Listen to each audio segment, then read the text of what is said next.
HR 레시피입니다. 네, 오늘 제가 두 번째로 출연하게 되었는데요. 네. 네, 출연하게 되어서 굉장히 영광입니다. 네, 오늘의 그럼 주제는 네. 어떤 것일까요?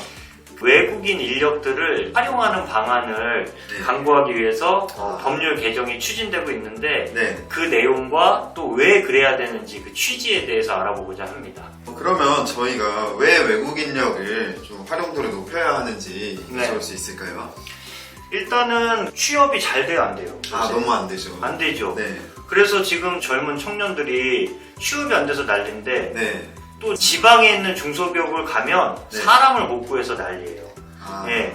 최근에 어떤 그 다큐멘터리를 봤는데 거기서는 공장이 물량은 다 있어요. 네. 네? 지금 1년치 물량이 있는데 그거를 돌릴 근로자를 못 구해가지고 아, 한 80%밖에 생산을 못하는. 또 지방에 있는 식당 같은 경우에는 월급을 350만 원에 기숙사까지 제공하는데도 오겠다는 직원이 없어서 할 수 없이 주말에 영업을 못하는 그런 일까지 있다 그래요. 이렇게 네. 취업난과 구입난이 동시에 벌어지는 기현상, 이런 잡 미스매치를 해결하기 위해서는 네. 외국 인력의 활용이 필요하다. 그리고 네. 카타르는 지금 거주하는 인원의 90% 이상이 외국인이라 그래요. 그러니까 아. 외국 인력의 분포도는 더 높겠죠. 네네. 그렇게 이제 카타르도 그렇고 싱가포르도 그렇고 해외 인력을 많이 활용하는 네. 방법이 글로벌 시대에 맞지 않나 생각을 하고 네. 지금 이 코로나 시대로 이제 외국 인력이 많이 빠졌잖아요. 그 네. 인력을 다시 불러서 이런 잡 미스매칭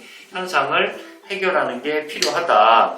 네. 제가 최근에 어떤 유튜브를 봤는데요. 네, 어떤 거죠? 거기 스리랑카인이었는데 한국에서 10년을 일했대요. 네네. 물론 이제 케이스 바이 케이스긴 한데 그분이 스리랑카에 돌아갔는데 원래 부잣집 사람도 아닌데도 네. 한국에서 10년을 번 걸 가지고 거기서 막 건물도 사고 아파트를 세 채를 사고 막 이랬더라고요. 아, 네. 근데 어떻게 이게 가능하냐? 스리랑카 한 달 월급이 평균 월급이 약 15만 원이라 그래요. 아, 15만 원. 네, 근데 우리는 약 300만 원이라고 치면 그렇죠. 거의 20배 차이가 나니까 아, 열심히 모으면은 네. 굉장히 이게 큰 수입이 되는 겁니다. 그러니까 네. 외국 인력이 왔을 때 기업도 그런 구인난을 해소하고 윈윈할 수 있는 네. 게 되는 거죠. 그래서 이번에 E9을 비롯해서 네. 그 H2 방문 취업 동포나 F4 재해 동포 인력을 많이 활용하는 방안을 네. 개편하는 것 같습니다. 아, 네, 잘 들었습니다. 혹시 그 이유 말고 또 네. 다른 이유가 또 있을까요? 일단은 잡이 미스매칭 자체도 있지만 네. 생산 가능 인구, 절대 인구 자체가 줄어들고 있잖아요. 네, 지금 맞습니다. 우리나라 작년 기준 출산율이 얼마인지 아세요?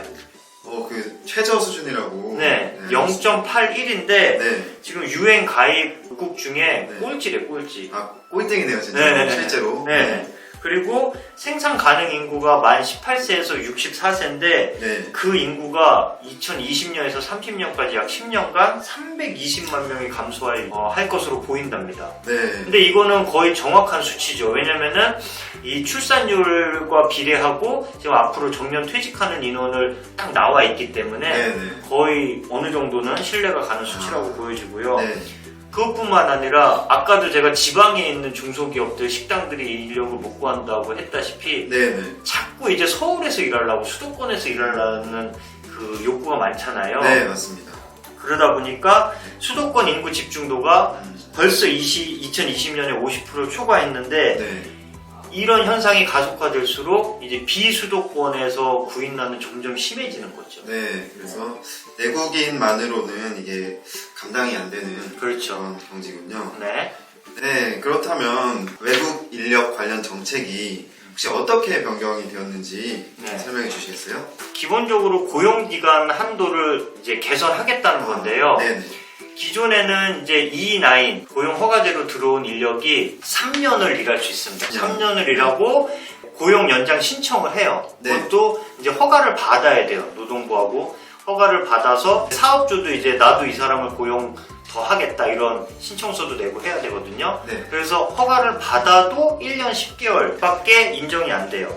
그래서 합치면은 4년 10개월이죠. 네네. 근데 4년 10개월 있다가 무조건 출국을 하고 출국하고 와서 다시 이제 연장까지 하면 4년 10개월을 할 수 있지만 네. 출국을 하면 6개월이 지나야지 다시 입국을 할 수 있어요. 네. 그것도 이제 승인을 받았을 때. 그렇기 때문에 이제 사업주 입장에서는 6개월 동안 인력 공백이 생기니까 그 사람을 웬만해서 계속 기다리진 않겠죠. 맞아. 그리고 E9이라는 것 자체가 사실은 비숙련 인력이기 때문에 네. 아주 뭐 전문성이 뛰어나진 않을 거고, 그리고 그렇게 4년 10개월 한 5년 정도 또는 연장이 안 돼서 3년 있고 나가면은 네. 그 사람이 숙련도가 이렇게 높아지기가 힘들겠죠. 그렇죠. 네. 그래서 이런 점들을 해소하기 위해서 4년 10개월이었던 거를 다 이제 통틀어가지고 최대 10년 플러스 알파까지도 한 번에 있을 수 있게 하려는 거고요. 네네. 중간에 이제 출국하지 않아도 그렇죠, 되는 그렇죠. 거죠. 네네.